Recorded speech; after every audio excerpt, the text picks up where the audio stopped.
ચાલો મિત્રો મિત્રો છેલ્લા વિડીયોમાં આપણે જોયું કે બાહ્ય વિદ્યુત ક્ષેત્રની અંદર સુવાહકોને એટલે કે ધાતુ પદાર્થોને મૂકીએ તો શું થાય છે. હવે આપણે જોઈ રહ્યા છે કે ડાઇલેક્ટ્રિક પદાર્થોને બાહ્ય વિદ્યુત ક્ષેત્રમાં મૂકીએ તો શું થાય, રાઈટ. તો સૌથી પહેલા તો ડાઇલેક્ટ્રિક જે પદાર્થો છે ને મિત્રો, એ પદાર્થો એટલે બેઝિકલી ઇન્સ્યુલેટર્સ અથવા તો એવું કહી શકીએ કે એ અવાહક પદાર્થો છે, એને ડાઇલેક્ટ્રિક પદાર્થો કહીએ છીએ. બીજું, અવાહકો જે છે એની અંદર કોઈ પણ પ્રકારના વિદ્યુતભાર વાહકો હોતા નથી. કેમ? એની અંદર ઓલરેડી કોઈ પણ પ્રકારના મુક્ત ઇલેક્ટ્રોન્સ હોતા નથી. ને જે પદાર્થોની અંદર મુક્ત ઇલેક્ટ્રોન્સ ના હોય, બરાબર, આની અંદર અવાહકો પદાર્થની અંદર શું લખીએ છીએ આપણે? મુક્ત ઇલેક્ટ્રોન્સ હોતા નથી. હા, બંધિત ઇલેક્ટ્રોન્સ હોય પાછા, બરાબર, બંધિત ઇલેક્ટ્રોન્સ હોય. બંધિત ઇલેક્ટ્રોન્સ એટલે કેવા ઇલેક્ટ્રોન્સ? એ તો ખબર જ છે તમને કેમિસ્ટ્રીની અંદર, રાઈટ. હવે સૌથી પહેલા ડાઇલેક્ટ્રિક પદાર્થો ને પણ આપણે બે પ્રકારના પદાર્થોમાં એનું વિભાજન કર્યું છે. તો સૌથી પહેલા જોઈ લઈએ છે અધ્રુવીય ડાઇલેક્ટ્રિક પદાર્થો.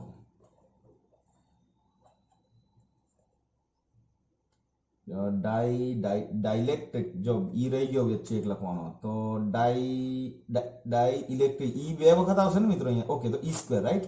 તો ડાઈ સ્ક્વેર એટલે તમે સમજી લેવાનું, ડાઈ ઈ બે વાર વાંચો, રાઈટ. તો ડાઇલેક્ટ્રિક પદાર્થો. કોઈ વિડીયો જોશે ને અડધેથી તો બે એવું થશે, સાહેબ આ શું લખ્યું છે, બે ની ઉપર બે કેમ લખ્યો છે, એ વિચારોમાં તેની અડધી જિંદગી પૂરી થઈ જશે. બરાબર, ચિંતા ના કરો. ચલો, ઓકે. અધ્રુવીય એટલે નોન પોલર, બરાબર. અધ્રુવીય અણુઓ, અધ્રુવીય ડાઇલેક્ટ્રિક પદાર્થો સમજવા હોય બે પ્રકારના છે, અધ્રુવીય ડાઇલેક્ટ્રિક ને ધ્રુવીય ડાઇલેક્ટ્રિક. ઓકે, તો બીજો છે તમારો ધ્રુવીય ડાઇલેક્ટ્રિક.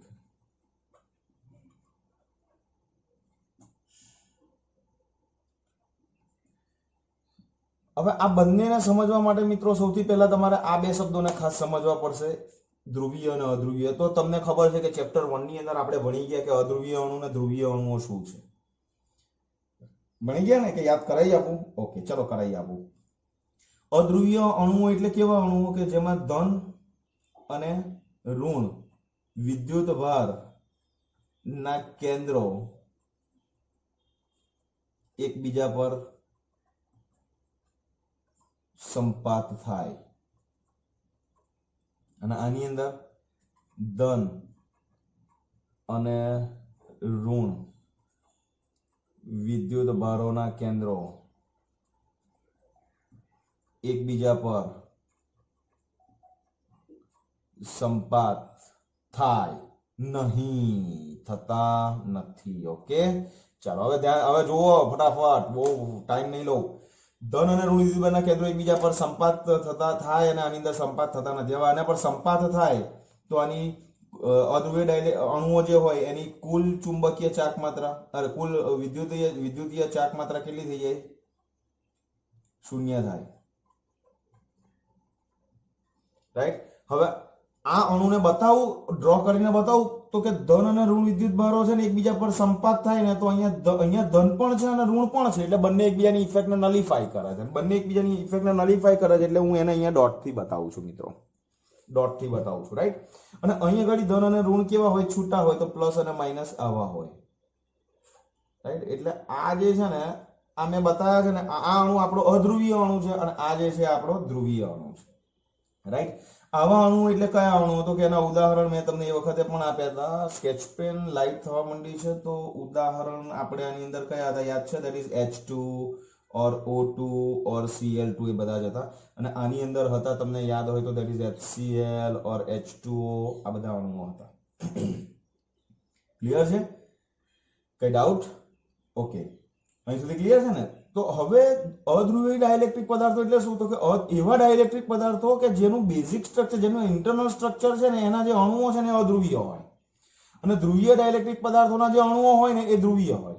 ઓકે, હવે ધ્રુવીય ડાઇલેક્ટ્રિક પદાર્થો છે ને, આનો તો ધન અને ઋણ વિદ્યુતભારના કેન્દ્રો એકબીજા પર સંપાત થયેલા હોય, તો ધન અને ઋણ વિદ્યુતભારના મૂલ્યો સમાન હોય, દિશા પરસ્પર વિરુદ્ધ હોય, સજાતીય નહીં પણ વિજાતીય વિદ્યુતભારો હોય, અને બંને વચ્ચેનો ડિસ્ટન્સ 0 હોય, તો આની dipole moment P = 2a q પ્રમાણે 2a 0 થાય. અને 2a 0 થાય તો P 0 થાય. અને એ જ રીતે અહીંયા પ્લસ અને માઇનસ વચ્ચે ઓલરેડી ડિસ્ટન્સ છે, તો આ જે અણુ છે ને એની ડાયપોલ મોમેન્ટ 0 ના થાય. સમજ્યા તમે? આના પ્રત્યેક અણુની ડાયપોલ મોમેન્ટ 0, આના પ્રત્યેક અણુની ડાયપોલ મોમેન્ટ 0 ના થાય. પણ જ્યારે એક કરતા વધારે અણુઓથી જ્યારે પદાર્થનું નિર્માણ થાય, ડાઇલેક્ટ્રિક પદાર્થનું નિર્માણ થાય, તો શું થાય? તો કે જો આની તો ડાયપોલ મોમેન્ટ 0, તો હવે આવા 500 અણુ ભેગા થાય તો બધાની ડાયપોલ મોમેન્ટ 0, તો ટોટલ ડાયપોલ મોમેન્ટ 0 થાય. Okay fine. હવે આની ડાયપોલ મોમેન્ટ કંઈક મળવાની છે which is not equal to 0, suppose છે કંઈક, રાઈટ? હવે આવા 500 અણુ ભેગા થાય તો 500 અણુ ભેગા થાય ને મિત્રો, તો 500 ની ટોટલ ડાયપોલ મોમેન્ટ 0 થાય. કેમ? તો કે આ સદિશ રાશિ છે, તો આ તરફ છે. હવે બીજી એક ડાયપોલ હું તમને બતાવું કે એક ડાયપોલ દાખલા તરીકે આવી રીતે છે, ગોઠવાયેલી છે. તો તમે જુઓ કે આની ડાયપોલ મોમેન્ટ આની ડાયપોલ મોમેન્ટનું મૂલ્ય સમાન, પણ દિશા કેવી છે? પરસ્પર વિરુદ્ધ. તો ટોટલ ડાયપોલ મોમેન્ટ કેટલી થઈ જાય? 0. તો ધ્રુવીય ડાઇલેક્ટ્રિક પદાર્થોમાં એટલું યાદ રાખો કે એના જે અણુઓ છે ને એના પ્રત્યેક અણુની ડાયપોલ મોમેન્ટ શૂન્ય નથી હોતી, પણ આ બધા જ અણુઓની ગોઠવણી અસ્તવ્યસ્ત હોય, અને અસ્તવ્યસ્ત હોવાને કારણે કુલ પદાર્થની અસ્તવ્યસ્ત હોય, એટલે હું અહીંયા પદાર્થની શબ્દ વાપરું છું, અણુની નહીં, પદાર્થની કુલ ડાયપોલ મોમેન્ટ જે છે એ ડાયપોલ મોમેન્ટ તો મિત્રો શૂન્ય જ થાય. ક્લિયર? તો અધ્રુવીય ડાઇલેક્ટ્રિક પદાર્થમાં તો પ્રત્યેક અણુની ડાયપોલ મોમેન્ટ 0 થાય, એટલે 500 એ 500 નો સરવાળો કરશો તો 0 થશે, પણ આમાં પ્રત્યેકની ડાયપોલ મોમેન્ટ શૂન્ય નથી, છતાં પણ કુલ ડાયપોલ મોમેન્ટ શૂન્ય થવાનું રીઝન શું છે? તો કે ડાયપોલ્સ બધી રૂમ ટેમ્પરેચરે કેવી હોય? અસ્તવ્યસ્ત ગોઠવાયેલી હોય. હા, નો ડાઉટ, બધી જ ડાયપોલ્સને બોચી પકડીને એક જ ડિરેક્શનમાં તમે એને ગોઠવો તો એની ડાયપોલ મોમેન્ટ 0 ના થાય. ક્લિયર? તો આ ડાયપોલ્સ જે છે એ ડાયપોલ્સ બધા યાદ રાખજો. હવે જે ચર્ચા કરવા જઈ રહ્યો છું ને આના પછી બેવની ઇન્ડિવિડ્યુઅલ ચર્ચા કરું છું, પણ એ પહેલા તમે આ વસ્તુને સમજવું બહુ જરૂરી છે, રાઈટ? હવે અધ્રુવીય ડાઇલેક્ટ્રિક પદાર્થોના અણુ આવા છે, ધ્રુવીય ડાઇલેક્ટ્રિક પદાર્થના અણુ આવા છે. આની ડાયપોલ મોમેન્ટ 0, આની ડાયપોલ મોમેન્ટ 0 નથી, પણ સમગ્ર પદાર્થની 0, સમગ્ર પદાર્થની 0. આમાં 0 કેમ? તો કારણ યાદ રાખવાનું છે કે રૂમ ટેમ્પરેચર આ બધાને ઉષ્મીય દોલનો હોય, રૂમ ટેમ્પરેચરે બધાને ઉષ્મીય દોલનો હોય, અને ઉષ્મીય દોલનો હોય એટલે પોતાની જગ્યા ઉપર આ ડાયપોલ છે ને, આ ડાયપોલ છે, રાઈટ? તો આ ડાયપોલ છે ને મિત્રો, એની જગ્યા ઉપર છે ને આમ ગતિ કર્યા કરે, અને ટેમ્પરેચર વધે ને તો આમ થાય. સમજ્યા? અને ટેમ્પરેચર સપોઝ 0 લઈ લો ને તો આ ડાયપોલ ચૂપચાપ આમ એકદમ આળસુ કળની આમ પડી રહે, રાઈટ? તો તમને ખબર છે આની ઉષ્મીય ઉર્જા છે that is equal to 3/2 kT. અણુની સરેરાશ સુરેખ ગતિ ઉર્જા, વાયુનો ગતિવાદ, ધોરણ 11. એવું ના સમજતા, પરીક્ષા નહીં લીધી, પણ અમે ભણાવ્યું છે મિત્રો. તો 3/2 kT એ છે ધેટ ઇઝ અણુની સરેરાશ સુરેખ ગતિ ઉર્જા છે. ને આ ઓકે, આ જે છે એને દોલિત ગતિ ઉર્જા કેટલી છે? 3/2 kT. ઓકે, અને એને ડાયપોલને સમાંતર ગોઠવવા અને બાહ્ય વિદ્યુત ક્ષેત્રને સમાંતર ગોઠવવા માટેની એની પાસે જે ઉર્જા પડી છે એને આપણે એની પોટેન્શિયલ એનર્જી કહીએ છીએ, that is equal to P.E. યાદ આવતું હોય તો, રાઈટ? તો આ બંને જ્યારે સમાન થઈ જાય, બરાબર, આ પોટેન્શિયલ જો સમજાવું, પોટેન્શિયલ એનર્જીનું ફંક્શન શું છે? તો કે આ જે પોટેન્શિયલ એનર્જી છે ને મિત્રો, એનું કામ શું છે એ તમે ખાસ સમજી લો. તો આ પોટેન્શિયલ એનર્જી છે ડાયપોલ્સ જે છે ને, ડાયપોલ્સ અને બાહ્ય વિદ્યુત ક્ષેત્રમાં ક્ષેત્રને સમાંતર ગોઠવવા માટેનો મદદ કરવા માટે એનર્જી પૂરી પાડે છે. સર આ સ્થિતિ ઉર્જા શું કામ કરે છે? આને જ્યારે ક્ષેત્રને સમાંતર ગોઠવવા માટે મદદરૂપ થાય છે. જ્યારે આ શું કામ કરે છે? તો કે આ જે મદદ કરે છે ને એની ઇફેક્ટને નલિફાઈ કરે છે, નાબૂદ કરવાનો પ્રયત્ન કરે, છિન્ન ભિન્ન કરવાનો પ્રયત્ન કરે છે મિત્રો. સમજ્યા? તો જ્યારે આ બંને ઇક્વલ થઈ જાય ત્યારે થર્મલ ઇક્વિલિબ્રિયમ ડેવલપ થઈ જાય મિત્રો. અને જ્યારે આ ડાયપોલ્સને ક્ષેત્રોને સમાંતર ગોઠવવા માટે આ કન્ડિશન્સ જરૂરી છે. ઓકે, ચાલો, આ બેઝિક વસ્તુ થઈ. હવે આપણે જોઈએ છે અધ્રુવીય ડાઇલેક્ટ્રિક પદાર્થ છે એને બાહ્ય વિદ્યુત ક્ષેત્રમાં મૂકીએ તો શું થાય? જોજો ધ્યાનથી, હું આ જે અણુ છે, આ અણુ છે અધ્રુવીય ડાઇલેક્ટ્રિકનો, એને હું બાહ્ય વિદ્યુત ક્ષેત્રમાં મૂકું. બાહ્ય વિદ્યુત ક્ષેત્રની સંજ્ઞા છે સપોઝ E0. શું છે? ચાલો હવે શું થશે? મને કોઈ કહી શકશે શું થાય? તો કે ઓકે, અહીંયા આ પ્લસ છે, આ ડોટ છે, ત્યાં કોણ છે? તો કે ડોટ છે ને ત્યાં પ્લસ અને માઇનસ બે ચાર્જ ત્યાં રહેલા છે. તો આ આપણું બાહ્ય વિદ્યુત ક્ષેત્ર છે. તો તો બાહ્ય વિદ્યુત ક્ષેત્રના કારણે શું થશે તો કે બાહ્ય વિદ્યુત ક્ષેત્રના કારણે આ બંને જે ચાર્જ છે એકબીજા પર સંપાત થતા હતા, બે વચ્ચેનું ડિસ્ટન્સ જે 0 હતું, તો હવે આ બંને જે ચાર્જ છે એ આ ઇલેક્ટ્રિક ફિલ્ડને અનુરૂપ એમનું સ્થાનાંતર થશે. ઓકે, તો અહીંયા જે ઋણ વિદ્યુતભાર છે આ ધન વિદ્યુતભાર તરફ જાય અને આ જે પ્લસ વિદ્યુતભાર છે અહીંયા એ આ માઈનસ એટલે આ તરફ થાય.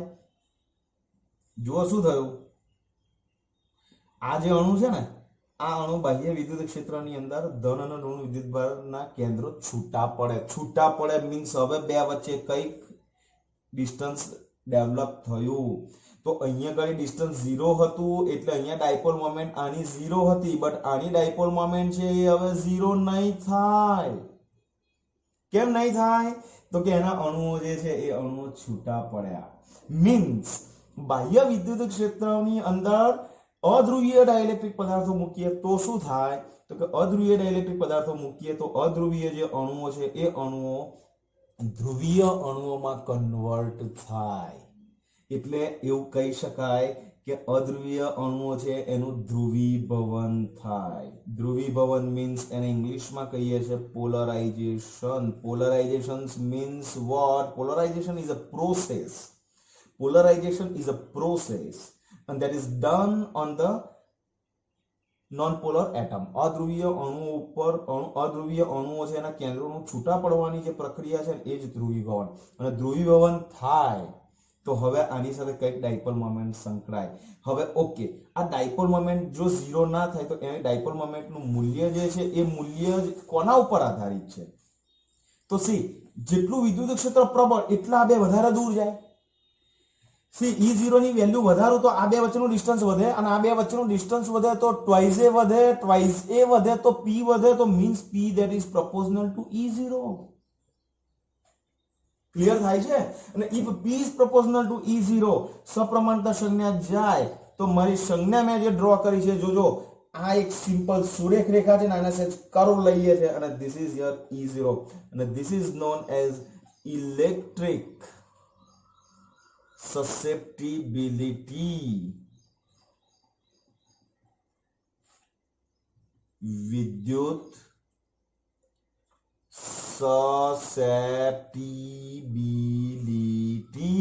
સસેપ્ટિબિલિટી આને કહીએ છીએ.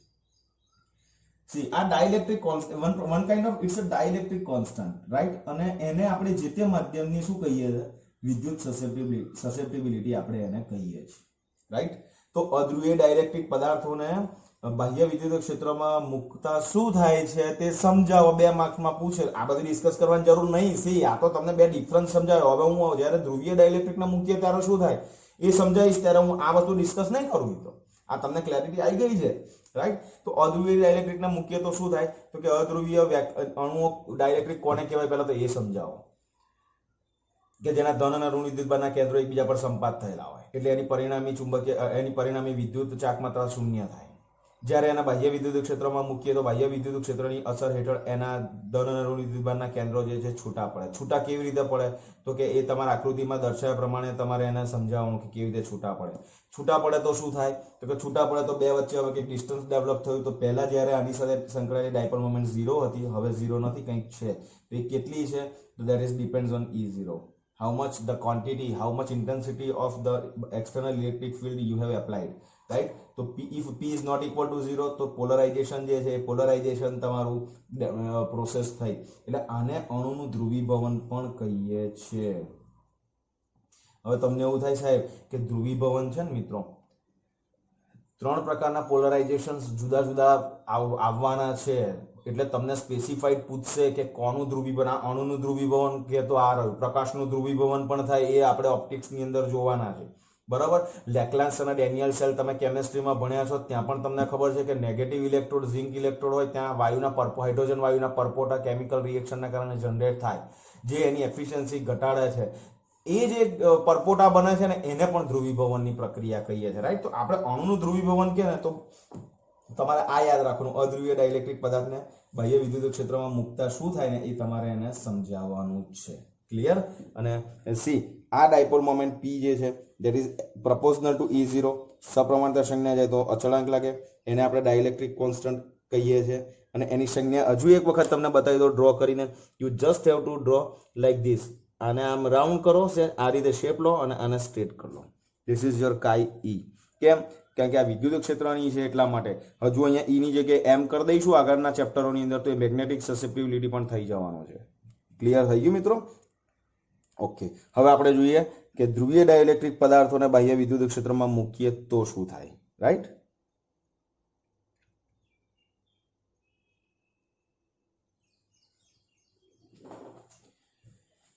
ચાલો મિત્રો, ધ્રુવીય ડાઇલેક્ટ્રિક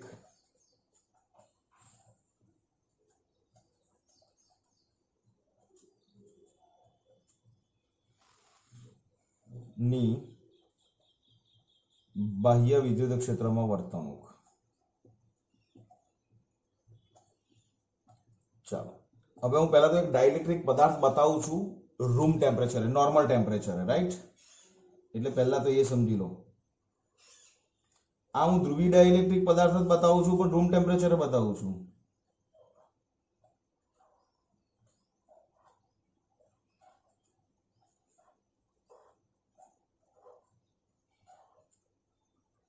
અહીંયા plus minus plus minus minus plus minus plus plus minus.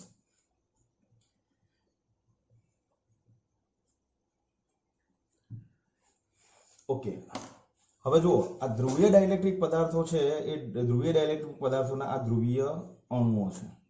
અને બધા અણુઓના તમને ખબર છે કે એના ધન અને ઋણ વિદ્યુતભારના કેન્દ્રો જે છે એ કેન્દ્રો એકબીજાથી કેવા હોય મિત્રો? છૂટા છૂટા જ હોય ઓલરેડી. રાઈટ? અને દરેકે દરેક અણુ પોતે ડાયપોલ મોમેન્ટ તો ધરાવે જ છે. એ પણ તમે સમજી ગયા. ઓકે, આ બધાની ડિરેક્શન બતાવો ડાયપોલ મોમેન્ટની. તો કે આની dipole moment -2 plus -2 plus -2 plus -2 plus -2 plus -2 plus -2 plus -2 plus. આ બધી ડાયપોલ્સ છે ને, આ બધી ડાયપોલ્સ રૂમ ટેમ્પરેચરે અસ્તવ્યસ્ત હોય મિત્રો. હવે અસ્તવ્યસ્ત હોય, અસ્તવ્યસ્ત એનો મતલબ શું? તો કે એની પરિણામી જે ચાક માત્રા છે, બરાબર, કુલ વિદ્યુત ડાયપોલ મોમેન્ટ કેટલી થાય? 0 થાય. આટલો ક્લિયર થઈ ગયો? હમણાં આપણે જસ્ટ ચર્ચા કરી હતી. ઓકે, હવે આ બધા છે ને, આ દરેક ડાયપોલ્સ છે. હવે એનો હું બાહ્ય વિદ્યુત ક્ષેત્ર લાગુ પાડું. ચલો, આના ઉપર હું બાહ્ય વિદ્યુત ક્ષેત્ર લાગુ પાડું છું. જોજો ધ્યાનથી. Suppose this is your E0. આ આપણે બાહ્ય વિદ્યુત ક્ષેત્ર E0 લાગુ પાડ્યું. શું થાય? તો તમને ખબર છે કે આ પ્લસ અને આ માઇનસ આ રીતે ચાર્જ હોય તો જ આ પ્રકારનું વિદ્યુત ક્ષેત્ર ડેવલપ થાય. એ પણ તમને ક્લિયર છે. હવે શું થશે એ મને કહો. તો આ બધી છે ને ડાયપોલ્સ કહેવાય. આ બધી ડાયપોલ્સ કહેવાય મિત્રો. આ ડાયપોલ છે. તો ડાયપોલને વિદ્યુત ક્ષેત્રની અંદર મૂકીએ તો શું થાય? તો એ વર્તણૂક આની આગળ ભણી ગયા આપણે ચેપ્ટર 1 ની અંદર. ડાયપોલને બાહ્ય વિદ્યુત ક્ષેત્રમાં મૂકીએ તો એના ઉપર ટોર્ક લાગે, that is P cross E, અને PE sin થીટા યાદ કરો. ને ટોર્ક લાગે એટલે એનું કોણીય સ્થાનાંતર થાય, કોણીય સ્થાનાંતર થાય એટલે એના પર કાર્ય થાય, કાર્ય થાય, સ્થાનાંતર થાય, ટોર્ક લાગે, કાર્ય થાય એટલે એ જે કરેલું કાર્ય એની અંદર પોટેન્શિયલ એનર્જી સ્થિતિ ઊર્જા સ્વરૂપે સંગ્રહ પામે, અને that is equal to -P.E. બોલો અહીં સુધી clear? Clear? Okay, kinetic energy જે છે ને, આની kinetic energy that is equal to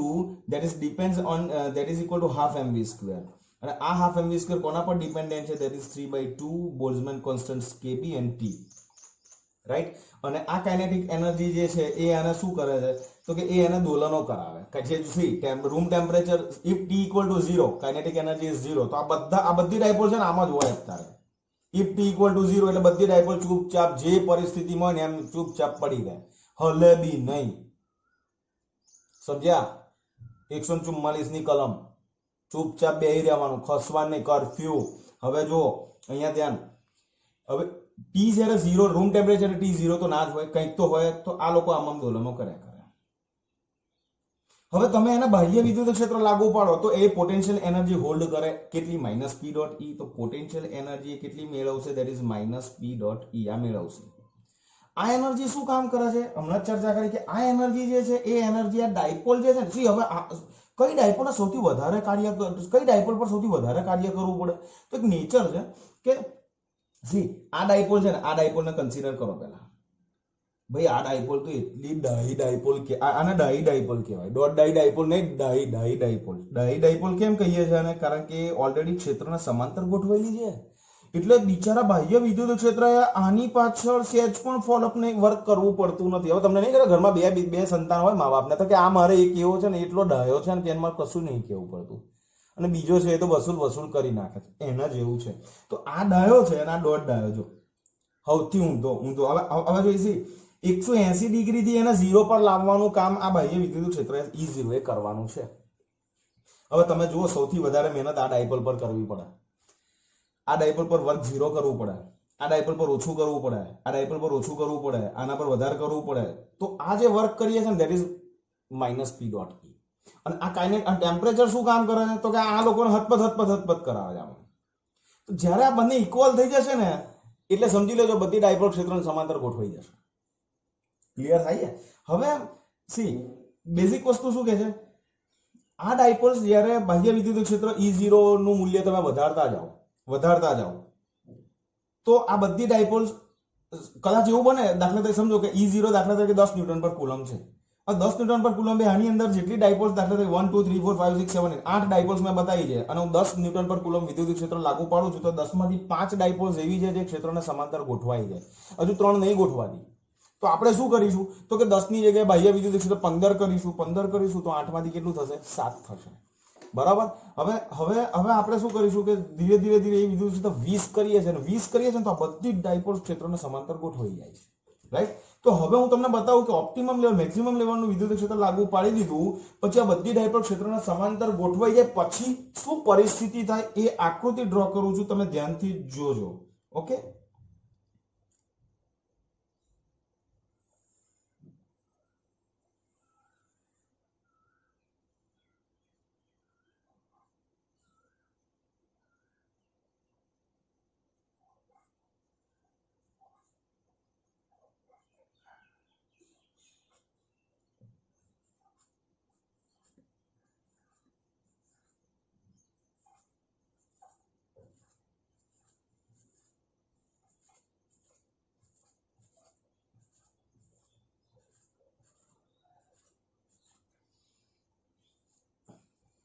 clear?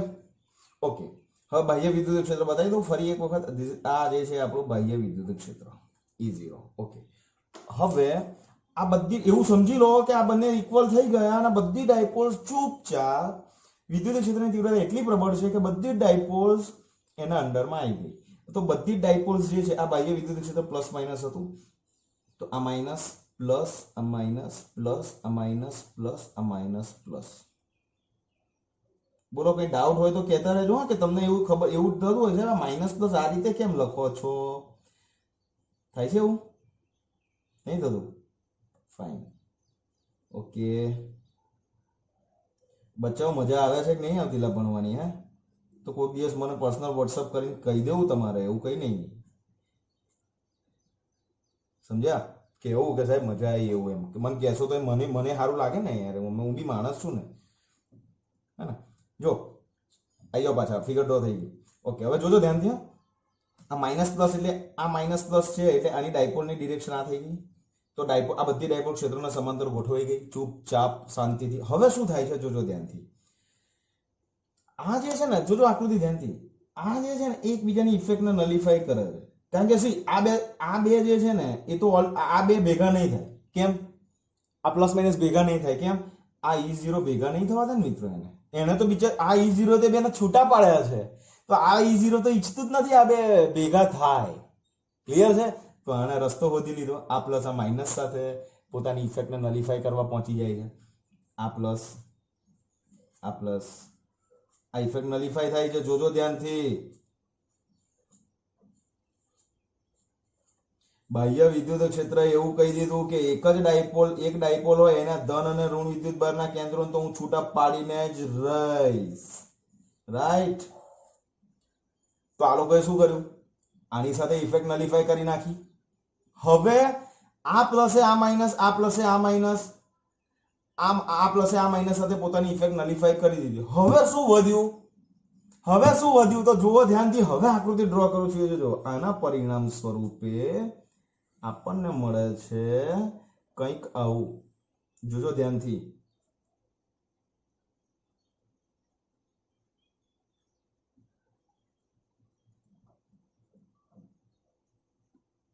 બાહ્ય વિદ્યુત ક્ષેત્ર તો આપણે લાગુ પાડેલું જ છે આ ડિરેક્શનમાં. હવે જેમણે પોતાની ઇફેક્ટ નલિફાઈ કરી નાખી એને કાઢી ના એ અહીંયા હવે હશે કે નહીં હોય કોઈ ફરક નહીં પડે, એટલે મેં એને અહીંયાથી કાઢી નાખ્યા. તો આ ઓલરેડી પદાર્થની આ ઓલરેડી ડાઇલેક્ટ્રિક પદાર્થની બે સરફેસ હતી, રાઈટ? અને આ બંને સપાટી ઉપર ઓલરેડી કોઈ ચાર્જ નહોતો. ક્લિયર છે? નહોતો ચાર્જ સપાટી પર. આ ડાયપોલ છે, સપાટી પર ચાર્જ નથી, અંદર છે. તો હવે શું થયું કે આ બધાએ પોતાની ઇફેક્ટ નલિફાઈ કરી નાખી, આ બધા પોતાની રીતે સેટ થઈ ગયા. તો હવે વધ્યા આ લોકો. તો આ જે ચાર્જ છે ને, આ જે સરફેસ ઉપર આ જે પ્લસ ચાર્જ ડેવલપ થયો ને, એને આપણે કહીએ છીએ પ્લસ સિગ્મા પી, અને આ જે છે એને આપણે કહીએ છીએ માઇનસ સિગ્મા પી. પી ફોર પોલરાઇઝેશન અને સિગ્મા મીન્સ આના છે ને આમ તો બેઝિકલી બદ્ધ વિદ્યુતભાર ઘનતા કહીએ છીએ, બાઉન્ડ ચાર્જીસ કહીએ છીએ. બાઉન્ડ કેમ? આ ચાર્જ નહોતો પહેલા, પણ આ બાહ્ય વિદ્યુત ક્ષેત્ર આ સરફેસ ઉપર આ ચાર્જ ડેવલપ કર્યો. સી આ ઓલરેડી સબસ્ટન્સ, આ ઓલરેડી એક ડાઇલેક્ટ્રિક પદાર્થ છે, આ એક ડાઇલેક્ટ્રિક પદાર્થ છે, આ એક ડાઇલેક્ટ્રિક પદાર્થ છે. જે આ છે ને એ જ આ છે, જે આ છે એ જ આ છે, કશું ચેન્જ નથી. ખાલી અંદરનું ઇન્ટરનલ સ્ટ્રક્ચર ચેન્જ થયું when we applied the external electric field E0. તો પહેલા આ એપ્લાય કર્યું, પહેલા આવું હતું, એપ્લાય કર્યું એટલે આવું થયું એટલે અહીંયા ઇફેક્ટ નલિફાઈ થઈ, નલિફાઈ કરી એટલે આ અંદરનો પોર્શન હશે કે નહીં હશે કોઈ ફરક નહીં પડે. આ રીતે ડેવલપ થયો. તો આ જે માઇનસ ચાર્જ છે, આ સરફેસ પર જે પ્લસ ચાર્જ છે, એની સંખ્યા, એની આપણે વિદ્યુતભાર ઘનતા પ્લસ સિગ્મા પી અને માઇનસ સિગ્મા પી ડિફાઇન કરી દીધી. અહીંયા ધ્યાન આપજો. હવે આપણું સેશન આ વિડીયો પૂરતું હવે કમ્પ્લીટ થવા જઈ રહ્યું છે. છેલ્લી 2 મિનિટ ધ્યાનથી સાંભળી લેજો. આ જે ચાર્જ છે એ ચાર્જને બાહ્ય વિદ્યુત ક્ષેત્ર E0 એ ડાઇલેક્ટ્રિક પદાર્થની સપાટી પર પ્રેરિત કર્યો તેમ કહેવાય. પહેલા હતો આ સરફેસ પર ચાર્જ હતો નહોતો, પણ હવે આવી ગયો. તો આ આવ્યો કોના લીધે? તો કે E0 ના લીધે. તો હવે તમે જુઓ અંદરના વિસ્તારમાં પણ ધનથી ઋણ તરફનું એક વિદ્યુત ક્ષેત્ર ડેવલપ થયું. નો ડાઉટ આ જે વિદ્યુત ક્ષેત્ર ડેવલપ થયું EI જે છે ને મિત્રો, એ તમારું E0 કરતા ઓછું જ હોય. ક્લિયર? એટલે અંદરના વિસ્તારમાં પરિણામી વિદ્યુત ક્ષેત્ર, પહેલા અંદરના વિસ્તારમાં પરિણામી જો આ E0 ની બધી ક્ષેત્ર રેખા અંદર દાખલ થતી હતી, એવું ના સમજ I0 અહીંયા આ 2 0 અહીં બતાવ્યું એનો મતલબ એવું ના સમજતા કે અહીંયા અંદર વિદ્યુત ક્ષેત્ર નથી. આ બધી ક્ષેત્ર રેખા આમ છે અંદર. એટલે જે ક્ષેત્ર રેખા અંદર છે ને એ અંદર કેટલું જનરેટ કરે છે? E0 જનરેટ કરે છે. તો પરિણામી વિદ્યુત ક્ષેત્ર કેટલું થયું મિત્રો? That is equal to E0 minus EI. કેમ? E0 હતું એમાંથી આ તરફ EI થોડુંક ડેવલપ થયું, અને એ જે EI ડેવલપ થયું એને E0 ની થોડીક ઇફેક્ટને નલિફાઈ કરી. બધી નહીં. ક્લિયર? આ બે સેમ હોય તો 0 થાય, 0 નથી, રાઈટ? કારણ કે EI લેસ ધેન E0 છે. હવે એક વસ્તુ તો ક્લિયર છે ને કે જ્યારે આ સરફેસ પર ચાર્જ પ્રેરિત થયો તો પ્રેરિત કરવા વાળો એનો બધો જ ચાર્જ ત્યાં પ્રેરિત ના જ કરે ને. મારે કોઈને મદદ કરવી હોય, મારે કોઈને આર્થિક રીતે કોઈને મદદ કરવી હોય, મારી પાસે 500 રૂપિયા હોય તો હું એને 500 રૂપિયા મૂર્ખો છું તો હું આપી દઉં? હું એને થોડાક જ આપું ને, મારી પાસે તો રાખું ને. તો આ E0 એ આને એટલું વિદ્યુત ક્ષેત્ર જનરેટ નહીં કર્યું કે જે આની પોતાની ઇફેક્ટને નલિફાઈ કરી નાખે. સમજ્યા? તો પરિણામી વિદ્યુત ક્ષેત્ર જે છે એ આટલું થાય. હવે આ વિદ્યુત ક્ષેત્ર પરિણામી વિદ્યુત વધ્યું કે ઘટ્યું એ મને કહો. તો અંદરના વિસ્તારમાં પરિણામી વિદ્યુત ક્ષેત્ર ઘટે. 1 માર્કમાં પ્રશ્ન પૂછાય દાખલા તરીકે કે ધ્રુવીય ડાઇલેક્ટ્રિક પદાર્થને બાહ્ય વિદ્યુત ક્ષેત્રમાં મૂકીએ તો ડાઇલેક્ટ્રિક પદાર્થની અંદર વિદ્યુત ક્ષેત્ર કેટલું થાય? વધે કે ઘટે? તો અંદર વિદ્યુત ક્ષેત્ર ઘટે. ક્લિયર? અને આ યાદ રાખો કે અહીંયા એટલું ક્લિયર કરી દો કે આ જે પ્લસ ઓર માઇનસ સિગ્મા પી આપણું જે જનરેટ થાય છે એ સિગ્મા પી આપણા પેલા મુક્ત ઇલેક્ટ્રોનને કારણે નથી, પણ અંદરના જે બંધિત વિદ્યુતભારો જે છે, બંધિત ઇલેક્ટ્રોન્સ છે એને કારણે છે. ક્લિયર? તો આ વસ્તુ ખાસ તમારે સમજવાની હતી. અને આ જે રચના થઈ ને આ એ હવે તમારો અહીંયા છે ને આ ચેપ્ટરનો ફર્સ્ટ ફેઝ કમ્પ્લીટ થયો છે ને. પેલું બાહુબલીના કે 2 ભાગ હતા, the beginning and the conclusion, है ना? याद आवे छे? ओके, तो आ बिगिनिंग छे ने ए पार्ट 1 अभी अब આપણે ક્યાં અટક્યા કે बाहुबली को कटप्पा ने क्यों मारा, तो ये सब क्यों किया, तो ये क्यों किया ये देखने के लिए थोड़ा सब्र रखो, क्योंकि सब्र रहा तो सब रहा। ओके, મળીએ, ટેક કેર, જય શ્રી કૃષ્ણ।